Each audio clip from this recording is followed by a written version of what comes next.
called her fiance to tell him the news.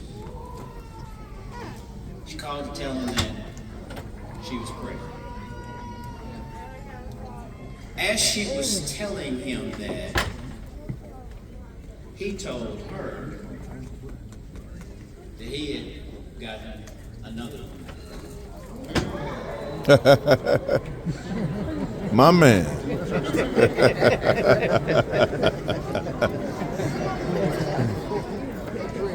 So on September 30th of this year, I'll be 60 years old.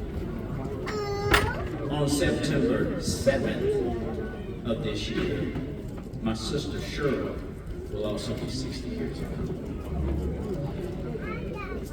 My mother, from that point up through December of 2021, she died of ALS. Never said one bad word about my father. The amount of support we got from my father while he was alive, that would be zero. The amount of help my dad provided, though his bus route went right by our unit, though he only lived 25 minutes away, zero. Yeah. My mother and my grandmother raised me in what was called the Blue Mine. It was the largest housing project in St. Louis. If you can imagine a 3 square mile radius, about what this church sits on, Excuse you. 1,643 units of public housing in a 3 square mile radius, which represents about 4,000 people. Several years ago, I was asked to talk about fatherhood. And I said, I can only remember in the Blue Mire projects 15 fathers.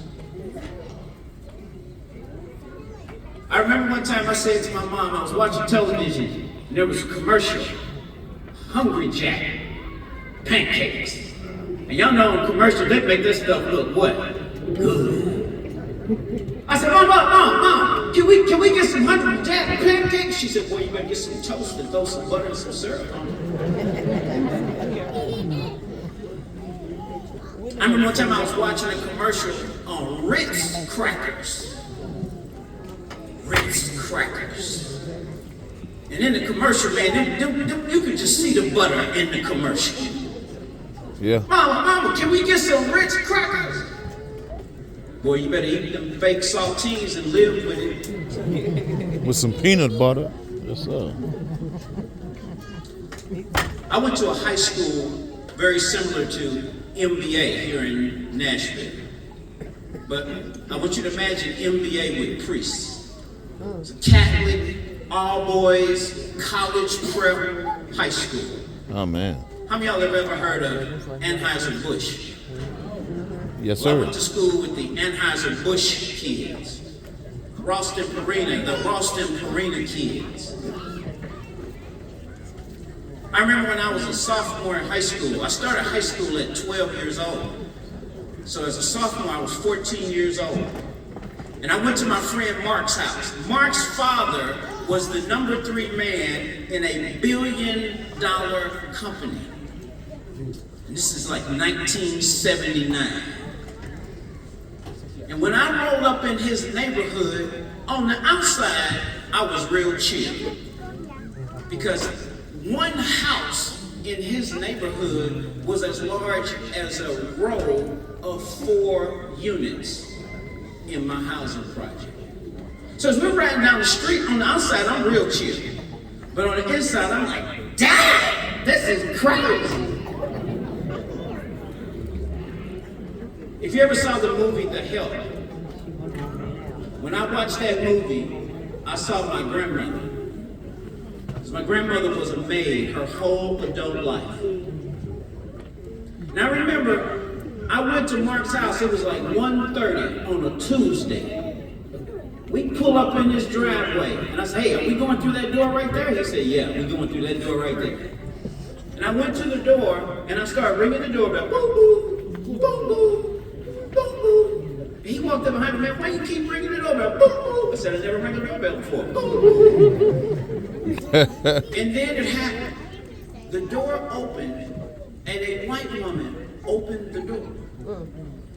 In my mind, Santiago, I thought, how rich is Mark Schaefer that his maid is white? I walked through the door, she says, hi, Derek. Mark told me you were coming. Who tells their maid their friend is coming to their house? And then Mark walked in right behind me. She said, hi, honey, and kissed him on the cheek. What kind of freaky stuff is this? Whose maid kisses them on the cheek? Well, y'all know what he said, don't you? That's my I said, mom. Mark, why you let your maid kiss you on the face? He goes, maid? That's my mom. I said, your mom, it's 1:30 in the afternoon. Why ain't your mom at work? You don't know what he said. My mom doesn't work. Yo, have you ever heard somebody say, I came from nothing? Have you ever heard that? Don't ever let anybody tell you that. She got up here and talked about the support of her parents. If you got somebody in your corner, don't ever, ever in your life say you came from nothing. Y'all, I've worked with some of the richest people in Nashville who wish they had some love from their parents. Who wish they had support from their family. As I was observing you all, y'all got a great spirit. That's why I wanted to stand up and look at those pictures. Just watching you all come in, watching the unity you have. Y'all, we as older people, we thank God for you. Because it's getting hard on us older people to keep seeing so many young people just throw their lives away. So you all are blessing us tonight, class of 24. So with the few minutes I have with you, I want to ask you a couple questions. My first question is, by a show of hands, how many of you in the next year, 5 years, 10 years, 20 years, would maybe like to be a millionaire? Let me just see who's in there. Even some of the parents raise their hand. Look at that.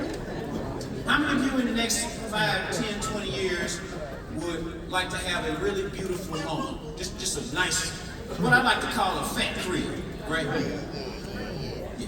Yes, sir. Okay, that's good. I love that. All right, here's another one. How many of you, class of 24, would love to have a meaningful mark on society?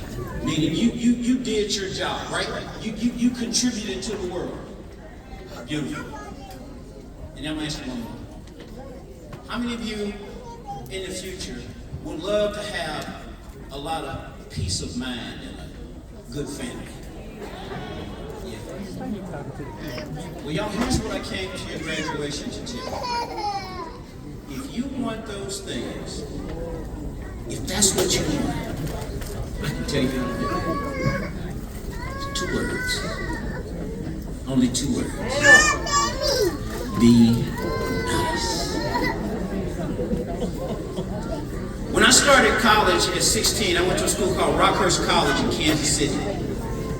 And I didn't really know much of anything because, like some of you, I was the first person in my family to go to college. So I didn't know what was what. Well, one day I'm in the admin building and I'm standing with a group of my friends, and somebody says, well, you know, he helped him get that extra money. Now, I don't know about y'all, but when I heard extra money, my ears perked up. That's what you mean, extra money. They said, yeah, he needed some help with the scholarship, and he went to the man who's over the scholarship.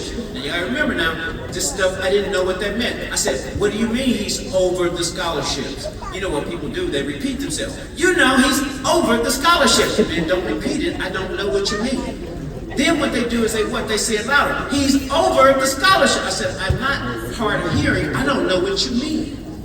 They said, there is a man who determines who gets the scholarships. I said, what's his name? They said, Mr. Padilla. I said, where's his office? They said, upstairs. Y'all, I left all my stuff right where it was and went upstairs. I said, I'm trying to find Mr. Padilla. He's down at the end of the hallway on the left. Y'all, I was 16 years old. I didn't know nothing. I just walked right in his office and said, hey, can I help you? I was like, yeah, I want to talk to Mr. Padilla. She said, oh, do you have an appointment? I was like, what you mean an appointment? I don't know what that is. What you mean an appointment? He's sitting right there. Can I talk to him? She said, no, you need an appointment. He goes, hey, what's going on? What's going on? She went in his office. She talked to him for 2 minutes. She said, you can go on in. He said, how can I help you, young man? I said, Mr. Padilla, my name's Derek Young. I'm from St. Louis. I went to St. Louis University High School. He goes, oh, that's a fine school. I said, thank you. He said, how can I help you? I said, Mr. Padilla, I just wanted to know if it would be okay if I came by and talked to you once a week about what's going on in life and what's going on in the world. He goes, I think that'd be a fine idea.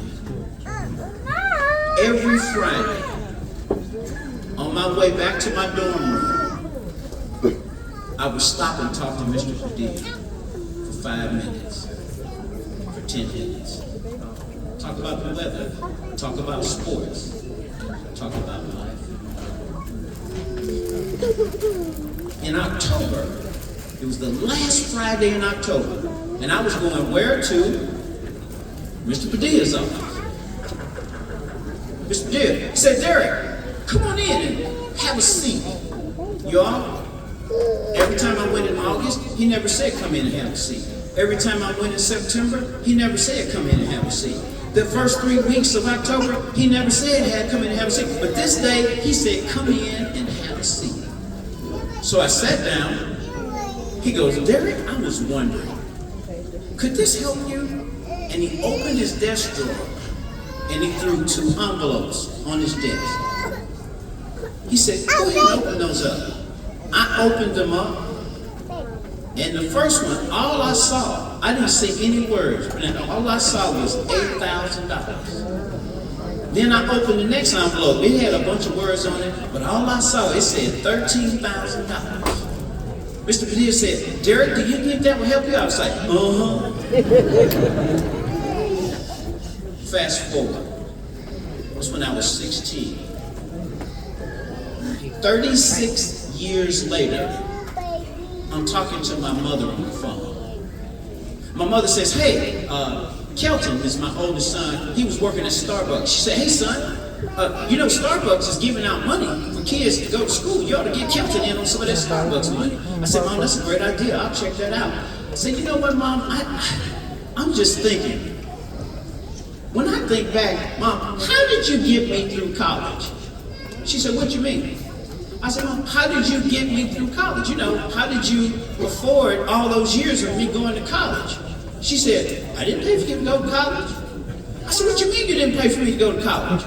She said, I didn't pay. She said, I got one bill and I never got another bill. Y'all, I was 52 years old when I realized Mr. Padilla gave me a 4-year scholarship. All right. Just because I was being nice.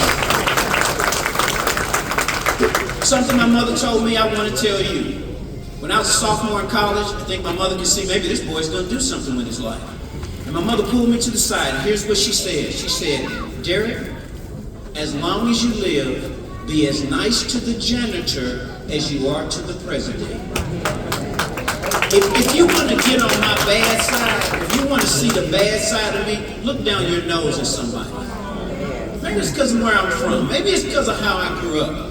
But I have found that when you are nice to everybody, it is amazing what will happen in your life. Raise your hand if you ever heard of the Ritz-Carlton Hotel. Raise your hand if you ever heard of the Ritz-Carlton. If you never heard of the Ritz-Carlton, they at the top of the list. Ritz-Carlton is at the tip and top. Well, I'm a speaker. That's what I do. I get paid to speak. And one of my clients is HCA, big hospital company. And they had asked me to come speak at a leadership conference in Las Vegas at the Ritz-Carlton. Y'all, I don't know about anybody in the room, but I still get excited when I rent a car. Can anybody relate to what I'm talking about? Because you know what they say, you can take the boy out of the projects, but you can't take the projects out of the boy. I don't know if you ever heard that. So these people had invited me to come speak at the Ritz-Carlton Hotel. The rooms were $600 a night. I I show up, and there's a man in front of me in line. And apparently his room is not ready. And this man is going up. You think my room should be ready? This is Pine Park Hotel and blah, blah, blah. He's yelling and screaming. And the young man behind the counter is just as calm, just as cool, just as collected. And all of a sudden, the young man starts talking to him. Sir, I fully understand why you feel the way you feel. With a hotel like ours and our reputation, it is really below our standards that this has happened to you. And then y'all, he hit him with what I call the two-hand clasp. He hit him just like this. Sir, I'm going to do everything in my power to make sure your room is going to be ready. And y'all, he started talking to this man, and it's like he just had him like a little baby. He was just rocking him. And the man just got quieter and quieter, and then he just flitted off. Thank you, young man. Y'all, being nice is about acknowledging people. Being nice is about paying attention to what people do. So I walked up. He said, how can I help you, sir? I said, first of all, let's talk about what just happened. He goes, what do you mean? I said, that was amazing. I said, first you took him over here with the customer service. Then you took him over here and let him know this shouldn't happen. Then you took him over here and I said, that was amazing. I said, do you do training? He said, no, sir. I said, man, you are awesome. He goes, why, thank you, sir. He goes, how can I help you? I said, Derek Young, I'm checking in. He said, oh, I see you with the HCA group. They're paying for your room, is that right? I said, yes, that's right. He said, just a second.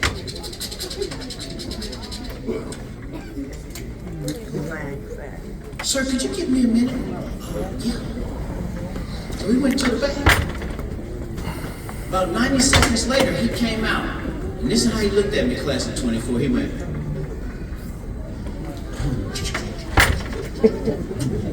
Then he hit me with the double hand clasp.